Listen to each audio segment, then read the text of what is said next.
முதல் மதர்சா அர்க்கம் ரலியல்லாஹு தஆலாவுக்கு திருநெல். இப்போ நம்ம இப்போ சொல்லப்போனால் நம்ம இப்போ வந்து மக்காவில் நம்ம அந்த அர்க்கம் ரலியல்லாஹுடைய திருநெல்லாம் நம்ம பார்க்க முடியாது. ஆனால் ருக்மிணி யமானிக்கு நேர அந்த திருநெய் இருந்துச்சான். சுபஹானல்லாஹ். இப்போ அதெல்லாம் ஹரமாக மாற்றப்பட்டிருக்கு. இந்த வரலாறு தெரிஞ்சு போகிறவங்க இங்கனுக்குள்ளே தானே இருந்திருக்கும் அப்படின்னு நினைக்க முடியாங்கண்ணே. ஆனால் 2 ரக்காத் தொழுக முடிஞ்சால் அது எல்லாமே ஹரம் இல்லை தானே தொழுகலாம். அப்போ அந்த அங்கே இருந்து ஆரம்பித்த அந்த கல்வி சாலை அல்ஹம்துலில்லாஹ் உலகமெங்கும் மதர்சாக்களாக பள்ளிவாசல்களாக அல்லாஹு தஆலா நம்மளுக்கு விசாலமாக்கி கொடுத்துருக்கான். அப்போ இப்படிப்பட்ட மதர்சாக்களை நம்ம எந்த அளவுக்கு கண்ணியப்படுத்துகிறோம், அந்த மதர்சாக்களில் உள்ள விஷயங்களை கேட்டபடியும் சொன்னபடியும் நம்ம வாழ்க்கையில் கொண்டு வர்றோமா அப்படின்னு ஒரு கண நேரம் நம்ம சிந்திச்சு பார்த்து நம்ம வாழ்க்கையை சீராக்கி கொள்ளக்கூடியவர்களாக இருக்கும். அல்லாஹ் சுப்ஹானஹு வ தஆலா நபிமார்களுடைய குடும்பத்தை வச்சு தான் தீனை வெளியே கொண்டு வந்தான். நபிமார்களுடைய குடும்பத்தை வச்சு தான் ஆதம் அலைஹிஸ்ஸலாத்தை கொண்டு தான்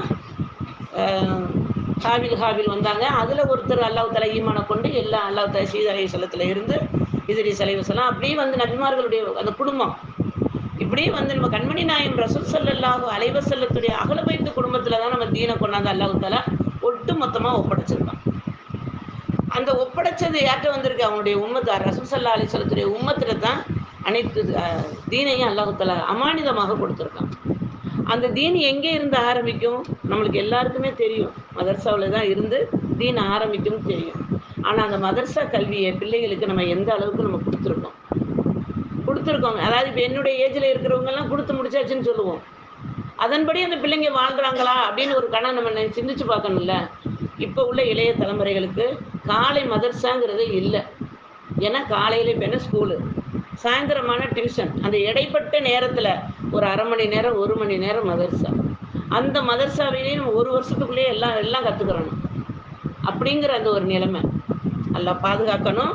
அப்போ நம்ம அந்த மதர்சாவுக்கு கொடுக்கக்கூடிய அந்த தீன் வெளிவரக்கூடிய அந்த இடத்த நம்ம எந்த அளவுக்கு மரியாதை செலுத்துகிறோம் அப்படின்னு நம்ம நினச்சி பார்த்தோம்னா பெண்கள்கிட்ட இருந்து தான் தீன் அதிகமாக பரவி இருக்குன்னு நம்மளுக்கு எல்லாருக்கும் தெரியும். கதிஜா ரலியல்லாஹு தஆலா அன்ஹா அவருடைய நாவில் வந்து அந்த லா இலாஹ இல்லல்லாஹ் முஹம்மது ரசூலுல்லாஹ்ங்கிற அந்த கலிமா கண்மணி நாயகம் ரசூல் ஸல்லல்லாஹு அலைஹி வஸல்லம் இறுதி மூச்சு ஆயிஷா சித்திகா ரலியல்லாஹு தஆலாவுடைய நெஞ்சில் சாஞ்சிருக்கும் போது அந்த கலிமா தானே ஒழிச்சிச்சு. எங்கே ஆரம்பித்து எங்கே முடிஞ்சிச்சு? தாயின் வாயிலிருந்து ஆரம்பித்து தாயின் நெஞ்சுக்குழியில் முடிஞ்சிச்சு. அந்த நெஞ்சுக்குழியில் இருக்கிற துடிப்பு தானே நாமெல்லாம் உம்மகத்துல் மூமினின் தாய்மார்களுடைய பிள்ளைகள் தானே நாம். அப்போ நம்மள்ட்ட அந்த அல்லாஹ் தஆலா ஒப்படைக்கப்பட்டிருக்கு. கலிமா மட்டுமா? எல்லா விஷயம் கண்மணி நாயகம் ரசூல் ஸல்லல்லாஹு அலைஹி வஸல்லம் நகம் வெட்டுவதில் இருந்து எச்சி துப்புவதில் இருந்து அரசராக ஆளுவது வரைக்கும் நாளைக்கு மறுமையில் அல்லாஹ்ட்ட பதில் சொல்வது வரைக்கும் கேள்வியும் தந்திருக்காங்க, பதிலையும் தந்திருக்காங்க. எல்லா விஷயத்துலையும் எல்லாத்துலேயும் கேள்வியும் இருக்குது, நம்மளுக்கு பதிலும் இருக்குது. அப்போ அப்படிப்பட்ட இடங்கள் நம்ம வெளியாகக்கூடிய தீனை பரப்பக்கூடிய இந்த மதர்சாக்களுக்கு இன்ஷா அல்லாஹ் மஜ்லிஸ்களுக்கு பெண்கள் அதிகமாக கல்வி கற்றுக்கொள்ள வரணுங்கிறது தான் நம்மளுடைய பரந்த நோக்கமாக இருக்கணும். நம்ம கற்றவர்கள் பிறர்கிட்ட சொல்லணும், சொன்னவங்க என்ன செய்யணும், அதன்படி வாழணுங்கிறத இன்ஷா அல்லாஹ் மனசில் பதிய வைப்போம். இப்போ நம்ம வந்து குழந்தைகளிடம் மார்க்கம் சேர்ந்துச்சுன்னா தான், பெண்களிடம் மார்க்கம் சேர்ந்துச்சுன்னா தான், வாலிபர்களிடம் மார்க்கம் சேர்ந்துச்சுன்னா தான் அந்த முஹல்லா நல்லா இருக்கும். முஹல்லாவுடைய பரக்கத்து எதை கொண்டு? மதர்சாவை கொண்டு. உங்களுக்கு நல்லா தெரியும், இந்த தெருவுலேயே எனக்கு தெரிஞ்சு 3 மதர்சா இருக்குது. லெப்பதருக்குள்ளேயே 3 மதர்சா இருக்குது. அப்போ புதுப்பேட்டை முஹல்லா பரக்கத்தாக இருக்கிறதுக்கு காரணம் மதர்சாவை கொண்டு. அப்போ அந்த மதர்சாவில் பயிலக்கூடிய பிள்ளைங்களை கொண்டு, அந்த மதர்சாவுக்கு போகக்கூடிய பெண்களை கொண்டு, வாலிபர்களை கொண்டு அல்லாஹ் தஆலா பரக்கத்தாக்கி வைக்கிறான். அந்த பரக்கத்தை நம்ம மென்மேலும் பெறணும்டா இன்ஷா அல்லாஹ். முஹல்லாவில் முசீபத்து வராமல் தடுக்கணும்டா நம்ம மார்க்கத்தோடைய கற்றதை செயல்படுத்தக்கூடியவர்களாக இருக்கும். இன்றைக்கி நம்ம யாகையும் யாக்கையும் பிரம்மத்திக்கு அஸ்தஈன் அது ஃபுல்லாக ஓதுனா நம்மளுக்கு நேரம் ஆயிரும். யாகையும் யாக்கையும் ஓதுறதுக்கே நம்ம தூக்க செலவுகள் நிறைய வருது, மயக்கங்கள் வருது. ஏன்னா அந்த நோம்புடைய தாக்கம் அந்த நேரத்தினுடைய நேரம், ஏன்னா ரெஸ்ட் எடுக்கிறோங்க நம்ம அதை முடிவு பண்ணினதுனால என்ன செய்யுது, அந்த யாக்கையும் மட்டும் சொல்லக்கூட நம்மளுக்கு அசதிகள் அதிகமாக ஏற்படும். எல்லாருக்கும் சொல்லலை, குறிப்பிட்ட நேரத்தில் வருது. எல்லாம் பாதுகாப்பானாக. அந்த யாக்கையும்ங்கிறதுக்குள்ள அர்த்தம் நம்மளுக்கு எல்லாருக்கும் தெரியும். நிரந்தரமானவன், நிலையானவன், அந்த ரப்பிட்டு நம்ம கேட்குறோம். நம்ம யாராவது நிலையாக இருக்க போகிறோமா? யாராவது நிரந்தரமாக இருக்க போகிறோமா? அந்த துனியாவில் ஒருவருக்கு பின்னால் ஒருவர் நம்ம போய்கொண்டே இருக்கக்கூடியவர்கள் தான். யாருமே நிரந்தரமாக இருக்கக்கூடியவர்கள் யாரும் கிடையாது. அப்ப அப்படிப்பட்ட இந்த உலகத்துல நம்ம கற்ற கல்விகள் நம்மளுக்கு துணை வரும். நம்மளுடைய கல்விகள் எங்கே வரும் நம்மளுக்கு துணைக்கு? நாளைக்கு மறுமையிலையும் நம்ம கூட இருக்கும். கபருலையும் நம்மளுக்கு ஒளியாக கொடுக்கப்படும். நம்மளுக்கு கேட்போமா, "ஏன் இது நீ யாரு? இவ்வளவு நாள் நான் உன்னை பார்க்கலையே துனியாவுல."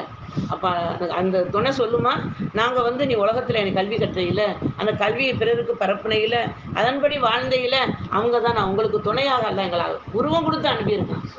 சுபஹானல்லாஹ். உருவம் துணையே இல்லாத அந்த இடத்துல ஒரு துணை கிடைச்சா நம்ம எவ்வளவு சந்தோஷப்படக்கூடியவர்களா இருக்கணும்.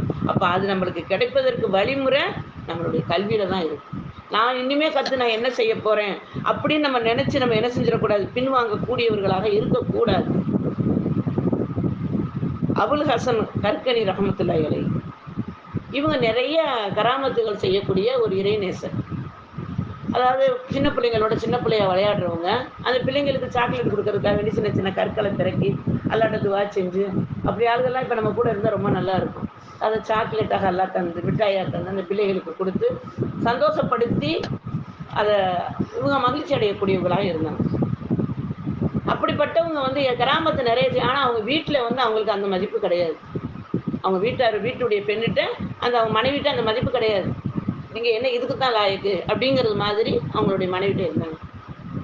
அப்போ ஒரு முறை என்ன மாதிரி செஞ்சு இவங்களை நம்ம நல்ல அந்த வார்த்தையை நீங்கள் தான் நல்லா செஞ்சுருக்கீங்கன்னு சொல்ல வச்சிடணும் அப்படின்னு நினச்சி என்ன செஞ்சாங்க, ஒரு முறை வானத்தில் பறக்கக்கூடிய அந்த கராமத்தை செஞ்சாங்க. இந்த பக்கத்துலேருந்து அந்த பக்கம் பறந்து போகிறது மாதிரி, மனைவி பார்க்குறது மாதிரி பறந்து போகிறாங்க. மனைவியும் பார்த்துட்டாங்க. இப்போ மனைவிட்ட கேட்குறாங்க, நான் இன்னைக்கு என்ன மாதிரி வானத்தில் அதிசயம் பார்த்தீங்களா? ஆமாம், ஒருத்தர் இந்த பக்கம் இருந்து இந்த பக்கம் பறந்து போனாங்க அப்படின்னா. அது யாரும் இல்லை, நான் தான், அல்ல அந்த கராமத்தை எனக்கு கொடுத்தான் அப்படின்னுறாங்க. அப்போ அந்த மனைவி சொன்ன வார்த்தை தெரியுமா, கொஞ்சம் கோணலாக நீங்கள் பறக்கும் போதே நினைச்சேன் அது நீங்களாக தான் இருப்பீங்க. அப்ப நம்ம என்ன செஞ்சிடும், ஒவ்வொன்றுக்குமே குறைகளுக்கு தேடக்கூடியவர்களாக வாழ்ந்து கொண்டு இருக்கோம். யாருக்கு? கணவன்கிட்ட மட்டும் இல்லை, அமல்ல. நான் நல்லா தொழுகிறேன், அதுக்கு தான் இதை சொல்ல வருது. நான் என்னுடைய தொழுகை கரெக்டாக இருக்குது, என்னுடைய அமல்கள் கரெக்டாக, அவங்க தான் அப்படி. அப்போ அந்த வார்த்தையை நம்ம சொன்னதோட நம்மளுடைய தொழுது நன்மை எல்லாம் கொடுக்குறதாக இருந்தாலும் என்ன செஞ்சிருவான், நவுதுபில்லாஹி மின்ஹு எல்லாம் பாதுகாக்கணும். நம்மளோட அடுத்தவங்ககிட்ட தூக்கி கொடுக்க நம்ம என்னைக்காவது சம்மதப்படுவோமா? அதுங்க அந்த இடத்துல ஒருத்தருக்கு உதவ முடியாத இடத்துல நம்மள்கிட்ட இருக்கிறதே கொஞ்சம் அதையும் வாங்கி எல்லாம் கொடுக்க நாடிட்டாண்டா.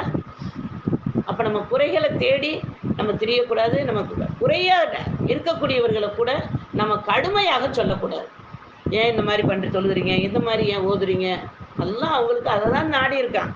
இப்படித்தான் ஆகணும்னு அவங்களுடைய அல்லாவுடைய நியதி. அந்த நியதியை நம்ம மாற்றுறதுக்கு நம்ம முடியுமா? இப்போ என்ன செஞ்சாங்க, அந்த அபுல் ஹசன் கற்கனி ரஹமத்துல்லாஹி அலைஹி கூட இருந்த மாணவர் சொல்கிறாரு, உங்கள் மனைவி எப்போ பார்த்தாலும் உங்களை இப்படித்தான் நினச்சிக்கிட்டே தானே இருக்காங்க, எந்த விதத்துலையும் உங்களை பாராட்டலை, உங்களை ஒரு நல்ல ஒரு இதாகவும் இல்லை, நீங்களும் வீட்டுக்கு போனால் நிம்மதியாக இருக்கிற மாதிரி தெரியலை. அல்லாஹ் தான் சாய்ஸ் கொடுத்துருக்கேன்ல, மனைவி பிடிக்காட்ட வேணான்னு சொல்லிட்டு அடுத்து நம்ம திருமணம் முடிக்கலான்னு சாய்ஸ் கொடுத்துருக்கேன்ல, ஏன் உஸ்தாத் நீங்கள் இப்படி செஞ்சா என்னன்னு மாணவர் உஸ்தாத்தை கேட்குறாங்க. இப்போ அதுக்கு அவங்க சொன்ன வார்த்தை என்ன தெரியுமா, இந்த மனைவியின் மூலமாக அல்லாஹ் எனக்கு பல நன்மைகளை தர்றான்.